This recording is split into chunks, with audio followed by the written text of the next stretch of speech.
শিউলি কিচেনে আপনাদেরকে স্বাগত জানাই। আজকে আমি পাউরুটি দিয়ে তৈরি করব এমন একটা রেসিপি যা একবার খেলে বারবার খেতে ইচ্ছা করে। আর এটা বানানো এত সহজ যে আপনারা দেখলেই বুঝতে পারবেন। তো এজন্য আমি নিয়েছি গোটা পাউরুটি। পাউরুটিগুলো আমি সুন্দর করে সাইজ করে নেব।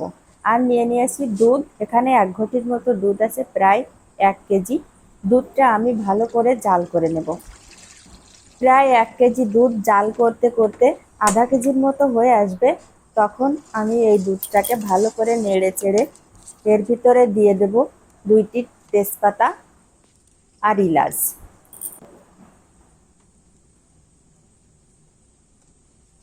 আর দিয়ে দেব 200 গ্রামের মতো চিনি। আরও একটু জাল করে নেব। এবার চুলার আঁচটা বন্ধ করে দেব। এবার আমি বাটিতে নিয়ে নেব টক দই। টক দইয়ের সাথে দিয়ে দেব চকলেট হরলিক্স। চকলেট হরলিক্সটা দিলে এর গন্ধটা এত সুন্দর আসে আর খেতেও দারুণ লাগে।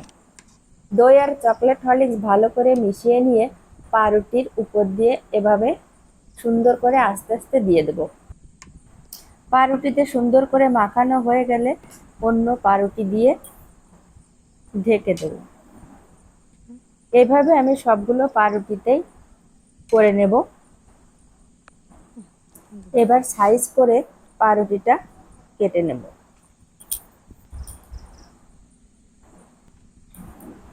পাউরুটিগুলো একটা পাত্রের ভিতরে এভাবে সুন্দর করে সাজিয়ে নেব। এবার উপর থেকে দিয়ে দেব জাল করে রাখা সেই দুধ। দুধটা এভাবে আস্তে আস্তে দিয়ে দেওয়ার পরে কিছু সময় রেখে দিলে তৈরি হয়ে যাবে মজাদার স্বাদের পাউরুটির রেসিপি। উপর থেকে আমি দিয়ে দেব গোটা বাদাম কুচি। তো হয়ে গেল আমার পাউরুটির রেসিপিটা তৈরি। এটা খেতে অসাধারণ টেস্টি হয়। আমি একটি দেখাচ্ছি। আপনারা বাড়িতে চাইলে এভাবে সহজে পাউরুটি দিয়ে এই রেসিপিটা বানিয়ে খেতে পারেন। তো এতক্ষণ সাথে থাকার জন্য সবাইকে ধন্যবাদ। আমার ভিডিওটি যদি ভালো লাগে তাহলে অবশ্যই পেজে একটা ফলো করে রাখবেন।